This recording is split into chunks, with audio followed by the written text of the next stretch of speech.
La historia comienza en un rincón olvidado del desierto, donde la pobreza no era una circunstancia sino una herencia que pasaba de padres a hijos como una maldición silenciosa. Allí vivían Elías, un hombre quebrado por años de mala fortuna, y sus dos hijas, María, de 17 años, y Lucía, apenas una niña. Su madre había muerto hacía 3 inviernos, dejando a las niñas bajo el cuidado de un padre que, a pesar de su amor por ellas, no lograba mantenerse sobrio el tiempo suficiente para trabajar y evitar que las deudas crecieran como una peste. Elías había pedido dinero a los hombres equivocados, los hermanos Cárdenas, dueños de una pequeña banda que controlaba el comercio y la intimidación en toda la región.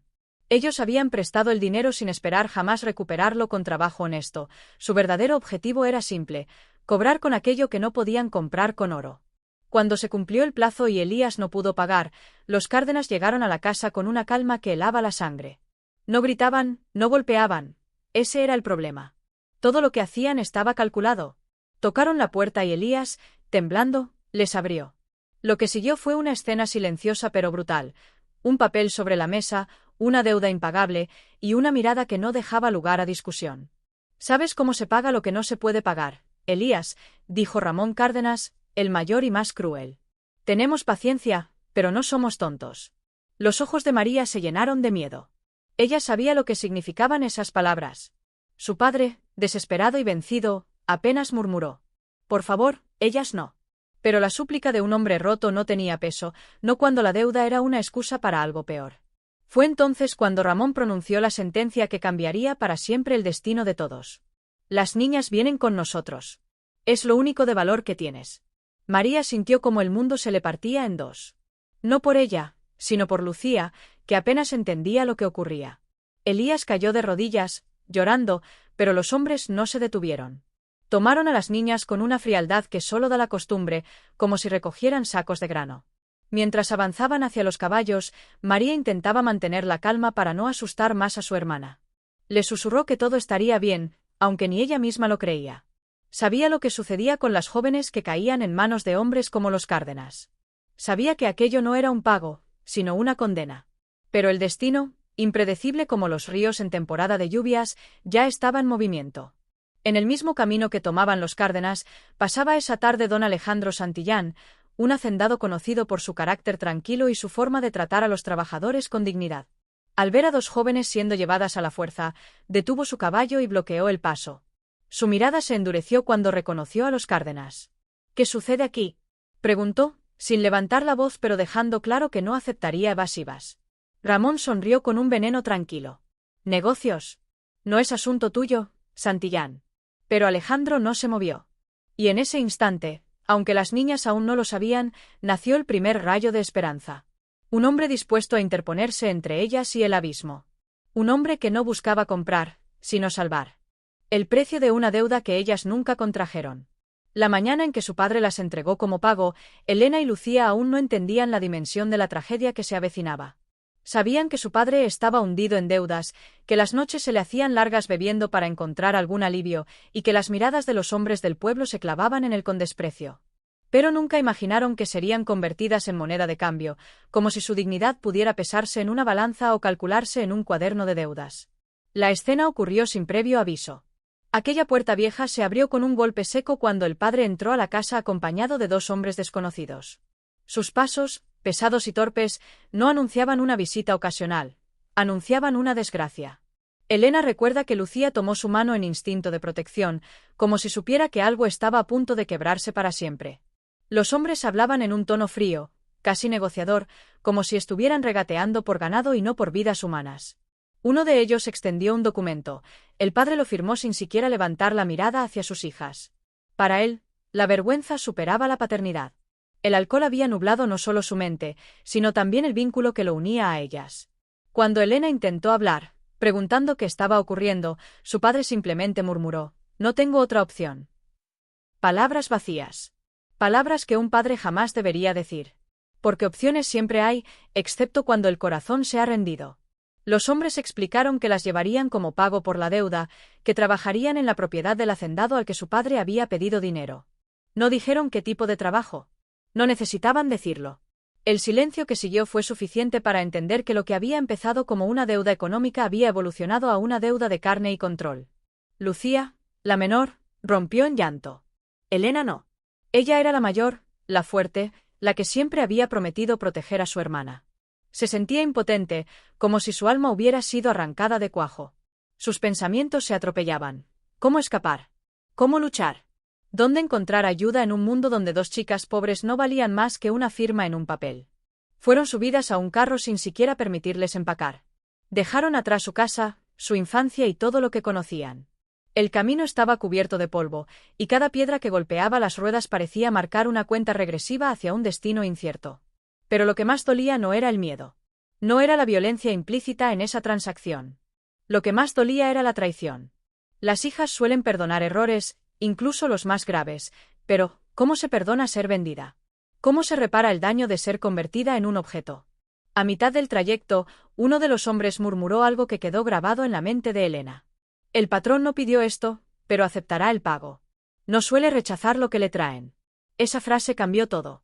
Si el hacendado no había solicitado a las chicas, tal vez no tenía la intención de lastimarlas. Tal vez existía una rendija de esperanza. Tal vez ese hombre desconocido sería su verdugo o su única posibilidad de salvación. Así comenzó la travesía hacia la hacienda. Una travesía rodeada de incertidumbre, dolor y miedo, pero también con una chispa oculta de destino. Porque lo que Elena y Lucía no sabían era que el hombre al que serían entregadas no era un monstruo. Era un hombre marcado por pérdidas propias, con heridas que reconocían otras heridas. Un hombre que cambiaría sus vidas para siempre. La llegada a la hacienda y el choque entre dos mundos. La tercera parte de esta historia marca un punto decisivo, porque es aquí donde las hermanas Ayla y Maren experimentan por primera vez lo que significa estar lejos de su hogar y bajo el techo de un desconocido. Aunque Elías, el hacendado, las ha sacado de una situación desesperada, para ellas el futuro sigue siendo una incógnita. Y el miedo, amplificado por toda una vida de pobreza y amenazas, no desaparece simplemente por cruzar un nuevo umbral. La escena inicia con la carreta avanzando por un largo y silencioso camino que se extiende hacia una hacienda aislada entre colinas. Ayla, la mayor, continúa alerta, observando el horizonte. Maren, más joven, tiembla en silencio, intentando comprender qué será de ellas ahora que su padre las ha dejado atrás. Elías, al notar el temblor de la niña, disminuye la velocidad de su caballo y les asegura que llegarán pronto y que estarán seguras. Pero sus palabras no pueden borrar años de abandono y miedo. Para ellas, un hombre poderoso nunca ha significado protección, sino peligro. Cuando por fin llegan, queda claro que la hacienda es más grande de lo que imaginaron. Campos sembrados, corrales, caballos fuertes y un grupo de trabajadores que se detienen a observarlas. No hay burla, ni desprecio, pero la curiosidad es suficiente para inquietarlas. Ayla inmediatamente se siente fuera de lugar. Cree que todos están adivinando su historia, juzgando su origen humilde, peor aún, su condición de mercancía. Para ella, cada mirada es una amenaza. Elías, consciente de lo que pueden estar pensando, baja de su caballo primero y les ofrece la mano. No como un dueño, sino como un anfitrión.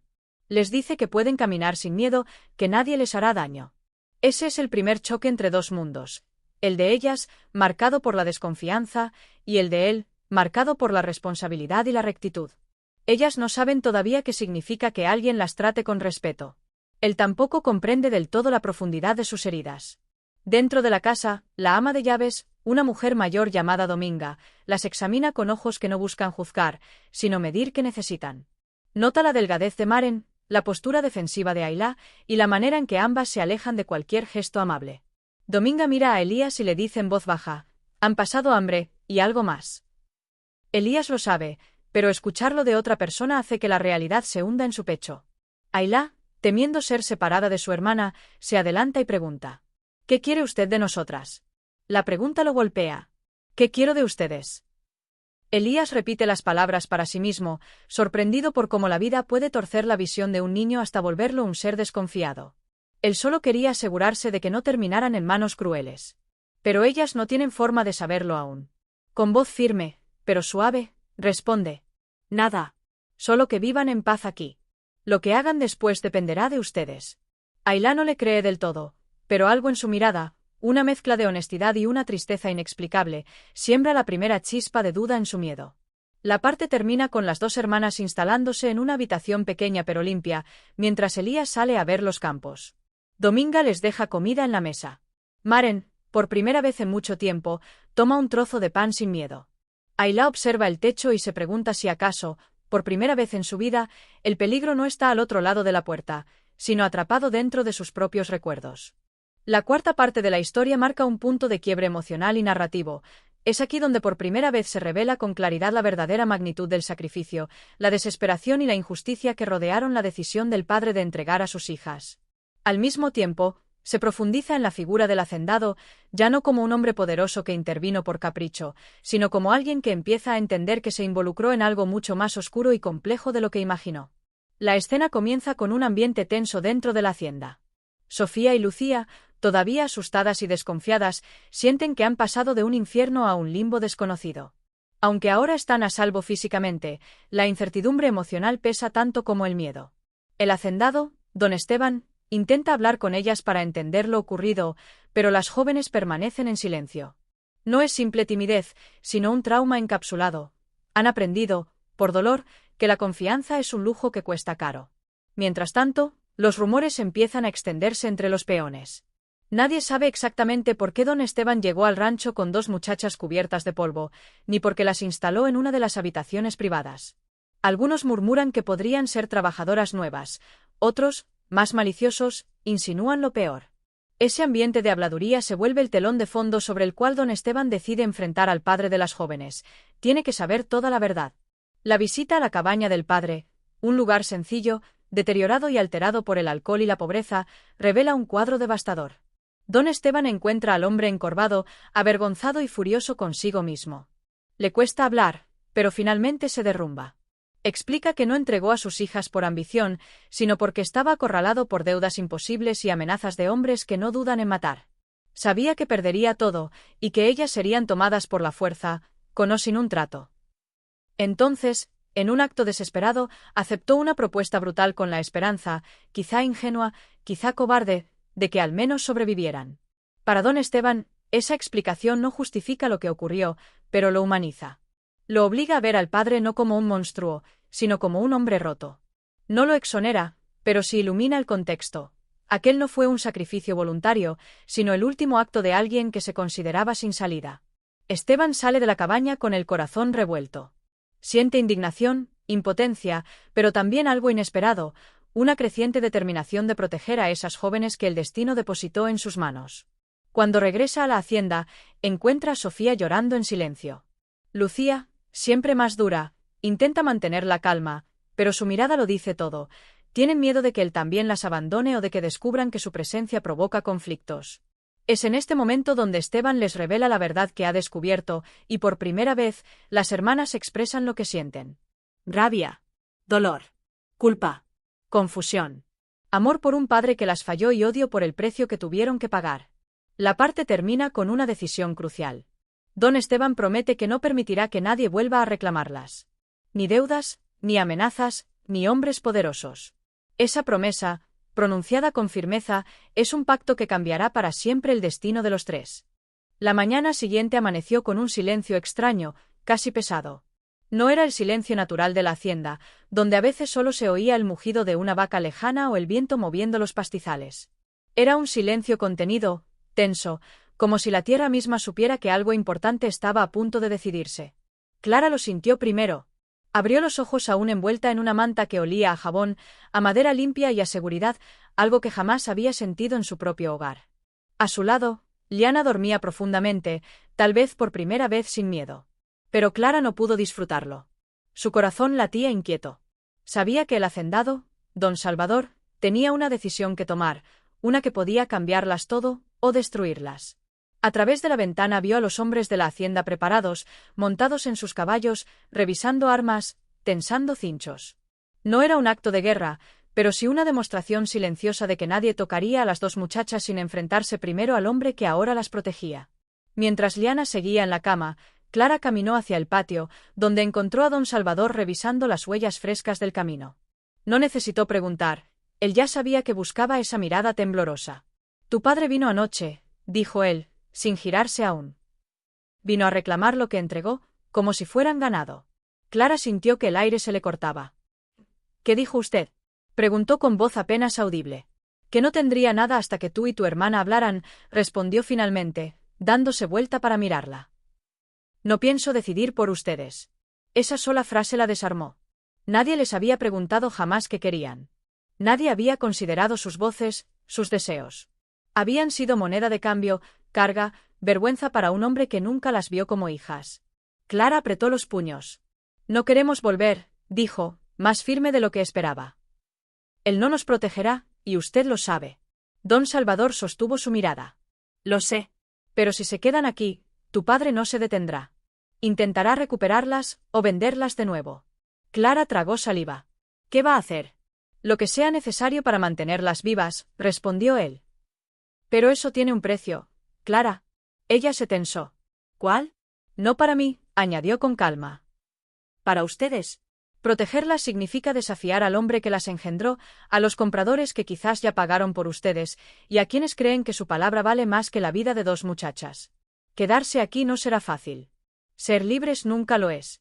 Las palabras le cayeron como una verdad amarga.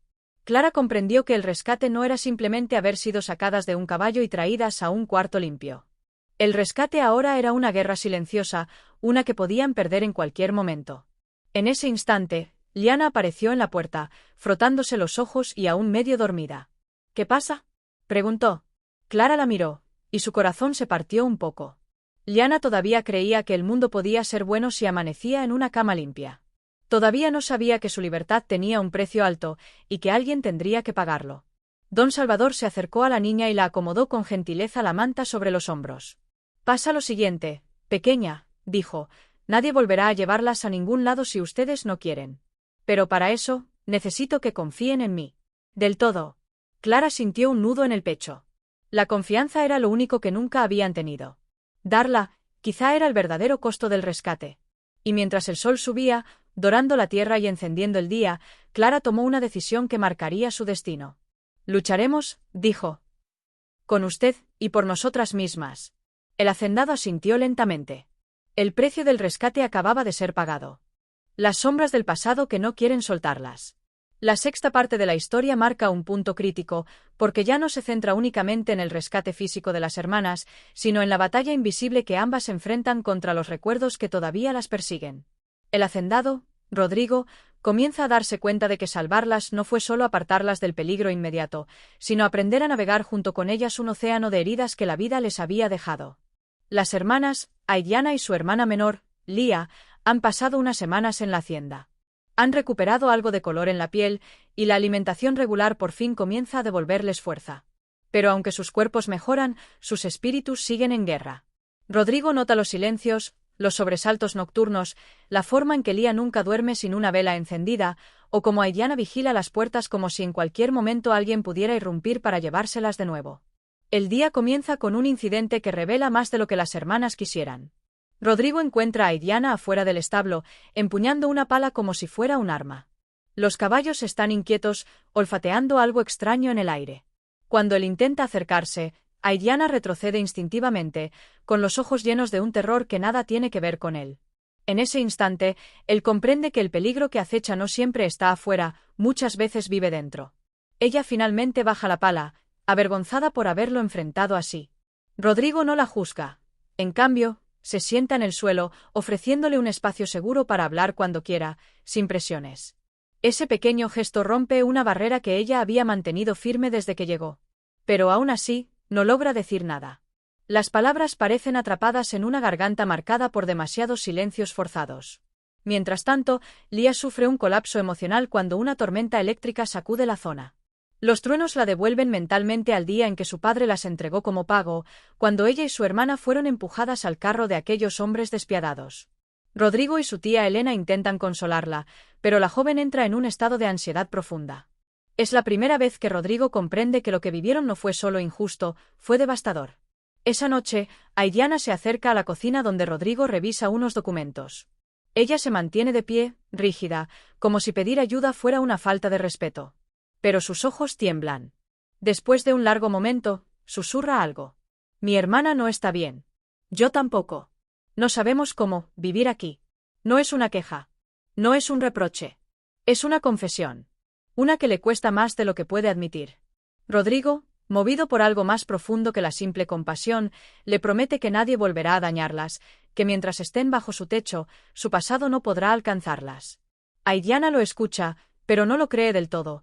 La vida le enseñó a no confiar fácilmente. Pero esta es la primera noche en mucho tiempo en que su respiración no se siente como una lucha constante. La parte concluye con una imagen poderosa. Aidiana y Lía dormidas en la habitación que la tía Elena les preparó, mientras Rodrigo permanece despierto afuera, sentado con su rifle apoyado en las piernas. No porque haya un peligro inminente, sino porque él empieza a entender que la seguridad también se construye con presencia, constancia y paciencia. Y él está dispuesto a enfrentar cualquier sombra que regrese por ellas. La séptima parte de la historia marca un punto de inflexión decisivo, no solo para Elena y Camila, sino también para el hacendado Rafael, quien hasta ese momento había cargado con un peso silencioso que no terminaba de comprender. Aunque él ya había decidido protegerlas y darles un hogar seguro, todavía no sabía con exactitud cuál era la verdadera razón detrás del cruel acto de su padre, don Gregorio. Esta parte profundiza en ese misterio y revela secretos que cambian por completo la percepción del lector sobre lo sucedido. El capítulo comienza con un ambiente cargado de tensión. Tras días de incertidumbre, una carta inesperada llega a la hacienda. Está dirigida a Rafael, escrita con una caligrafía temblorosa que reconoce de inmediato. Es de don Gregorio. La sola visión del sobre provoca en Rafael una mezcla de rabia, curiosidad y un dolor que preferiría no sentir. Había jurado no volver a tener contacto con ese hombre, pero algo en su interior, quizá el deseo de entender por qué las hermanas habían sido sacrificadas como simples monedas de cambio, lo empuja a abrirla. La carta está escrita desde la cárcel local. Don Gregorio, al borde de perderlo todo, explica que la deuda que intentó saldar no era económica en su origen. La realidad era mucho más oscura. Había sido chantajeado por un grupo de contrabandistas con los que, en un momento de desesperación, se había involucrado para salvar su hacienda hacía años. El préstamo, disfrazado de negocio prometedor, terminó convirtiéndose en una trampa mortal. Cuando don Gregorio no pudo pagar, los hombres amenazaron con destruirlo todo: su finca, su ganado, su reputación y, peor aún, a su familia. Rafael, a medida que avanza en la lectura, siente como el corazón se le endurece. Lo comprende, pero no lo excusa. El amor de un padre no debería haberse manifestado entregando a dos inocentes. Don Gregorio continúa explicando que, sabiendo que los contrabandistas venían por él, tomó una decisión desesperada: entregar a las hermanas con la esperanza de que eso evitara un derramamiento de sangre. Las palabras finales de la carta son un ruego: no buscaba salvar mi vida, sino la tuya, hijo. Tú eras el objetivo principal. El impacto es devastador. Rafael guarda silencio largo rato, atrapado entre el resentimiento y una tristeza que le perfora el alma. Todo lo que había construido para alejarse de su padre, su reputación, su integridad, su deseo de vivir con rectitud, ahora se tambaleaba ante una verdad aún más compleja. Había odiado a don Gregorio por su acto imperdonable, pero ahora descubría que aquel acto había sido cometido, en parte, por amor hacia él. Sin embargo, el capítulo no se centra solo en Rafael, también profundiza en el efecto que esta revelación tiene sobre Elena y Camila. Al enterarse de la verdadera razón detrás de su entrega, ambas experimentan una mezcla de alivio y dolor. Saber que no fueron abandonadas por capricho, sino como parte de una tragedia mayor, suaviza ligeramente la herida, pero no la cierra. Para ellas, la traición sigue siendo traición. Elena se muestra más comprensiva, intentando ver el panorama completo, mientras que Camila lucha con un resentimiento más profundo. Rafael, por su parte, se encuentra en un dilema moral complejo: ¿estar dispuesto a perdonar a un hombre que cometió actos atroces para salvarlo? ¿O mantenerse firme, rechazando cualquier justificación que intente limpiar lo imperdonable? La parte 7 culmina con Rafael tomando una decisión silenciosa pero firme: irá a ver a su padre en la cárcel. No para reconciliarse, sino para escuchar la verdad completa con sus propios oídos. La búsqueda de justicia, redención y reparación apenas comienza. La octava parte de la historia marca un punto de quiebre emocional, moral y narrativo.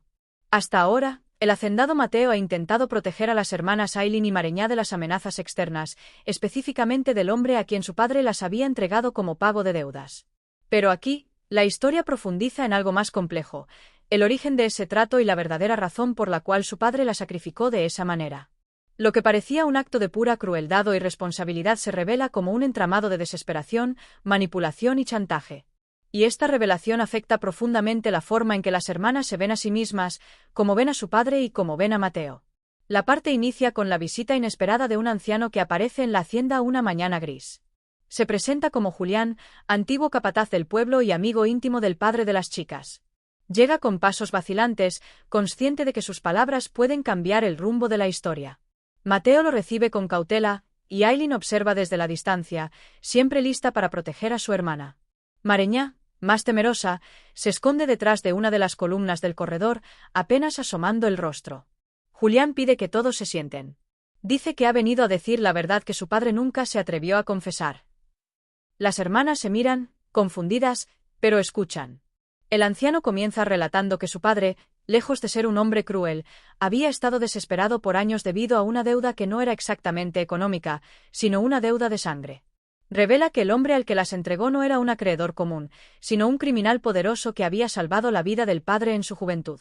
Ese rescate tenía un precio. Un día reclamaré algo valioso para mí. Ese día llegó cuando las hermanas tenían apenas 10 y 12 años. El criminal regresó para cobrar la deuda.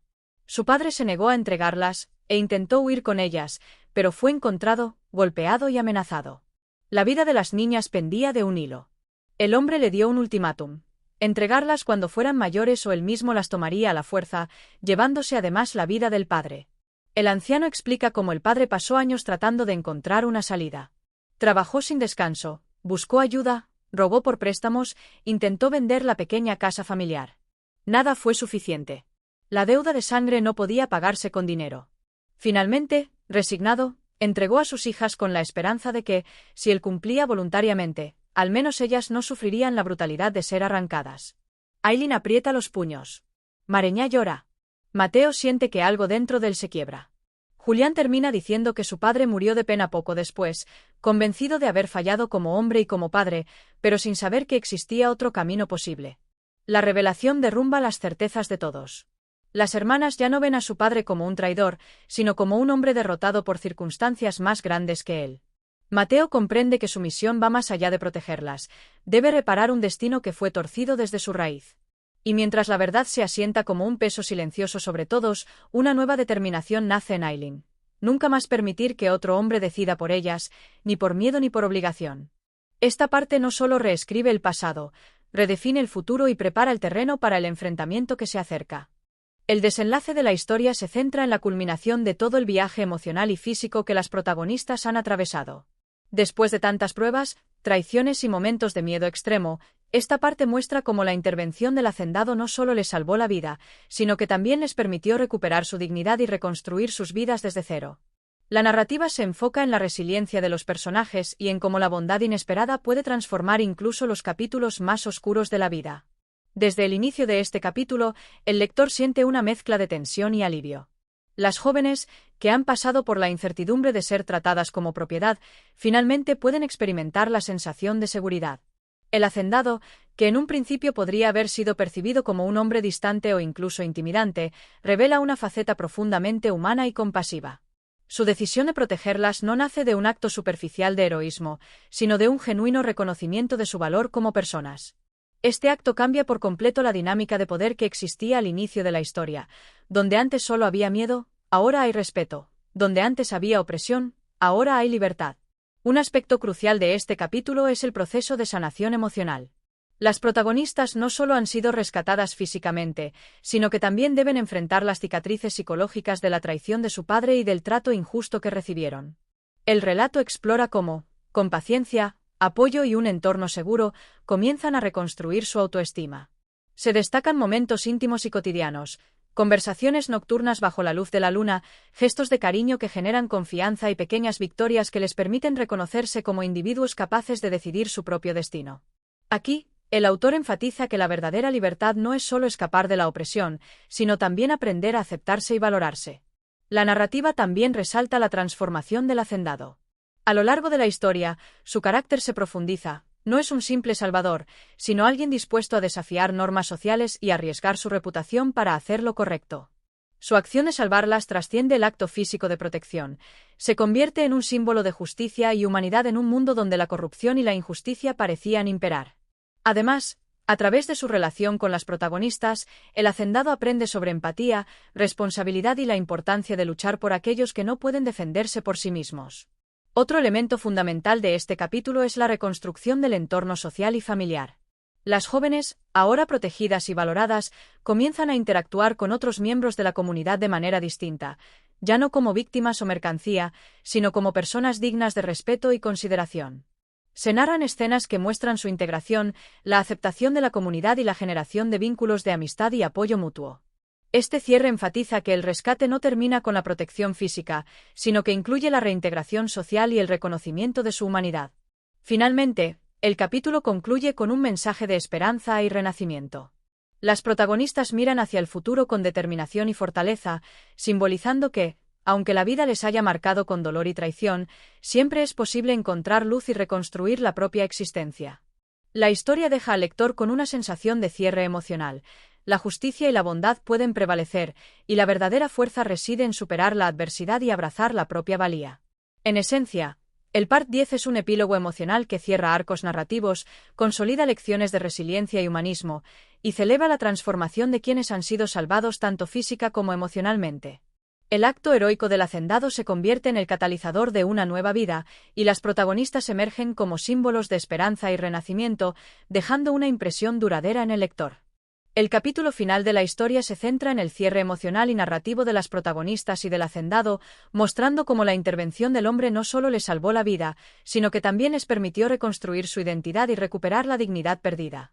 Este desenlace es fundamental porque muestra la transformación completa de los personajes después de todas las pruebas, traiciones y dificultades que enfrentaron, y resalta la importancia de la compasión, la justicia y la resiliencia humana. Desde el inicio de esta parte, la narrativa refleja un ambiente de tensión resuelta. Las jóvenes, que habían sido entregadas como pago y tratadas como objetos, ahora experimentan un sentimiento de seguridad y libertad. El acto del hacendado no solo representa la protección física, sino también un cambio profundo en la dinámica de poder que antes las oprimía. Su valentía y decisión de salvarlas rompe con la opresión impuesta por su propio padre y por la sociedad que normalizaba el abuso, mostrando que la bondad y la justicia pueden surgir incluso en circunstancias extremas. Un elemento central de este capítulo es el proceso de sanación emocional. Las protagonistas deben enfrentar sus heridas internas, la traición de su padre, el miedo constante y la humillación sufrida. La historia explora cómo, con paciencia, cariño y un entorno seguro, comienzan a reconstruir su autoestima. Se destacan escenas íntimas y cotidianas que simbolizan la recuperación del espíritu, gestos de afecto, conversaciones sinceras y momentos de confianza que les permiten reconocerse como individuos con derecho a decidir sobre sus vidas. Este proceso muestra que la verdadera libertad no es simplemente escapar de la opresión, sino también aprender a valorarse y aceptarse. El hacendado, por su parte, también experimenta un crecimiento emocional y moral.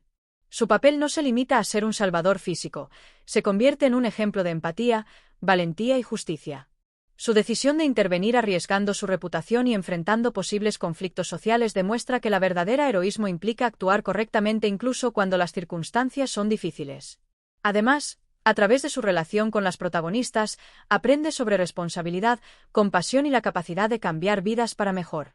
Este arco refuerza la idea de que la humanidad de cada persona se revela en sus actos de bondad y protección hacia otros. Otro aspecto importante de esta parte es la reintegración social de las jóvenes. Tras ser salvadas, comienzan a interactuar con su comunidad y con otros personajes de manera distinta, ya no como víctimas o propiedad, sino como individuos valiosos y respetables. Se narran escenas que reflejan aceptación, apoyo mutuo y la reconstrucción de vínculos rotos, mostrando que el rescate no termina con la protección física, sino que también incluye la recuperación del lugar que les corresponde en la sociedad y la oportunidad de vivir con dignidad. Finalmente, el capítulo concluye con un mensaje de esperanza y renacimiento. Las protagonistas miran hacia el futuro con fortaleza y determinación, simbolizando que, aunque la vida les haya marcado con dolor, siempre es posible hallar luz y reconstruir la existencia. La historia deja al lector con una sensación de cierre emocional y satisfacción. El acto heroico del hacendado ha cambiado para siempre la vida de estas jóvenes, y la narrativa reafirma que la justicia, la bondad y la resiliencia son fuerzas poderosas capaces de transformar incluso las circunstancias más desesperadas. En resumen, Part 10 sirve como epílogo emocional que cierra todos los arcos narrativos, consolida las lecciones de resiliencia y humanidad, y celebra la transformación de los personajes. Las protagonistas emergen fortalecidas, libres y conscientes de su propio valor, mientras que el hacendado se convierte en un símbolo de esperanza y redención. La historia termina dejando al lector con la idea de que, aunque la vida pueda ser injusta, siempre existe la posibilidad de renacer y recuperar la dignidad perdida.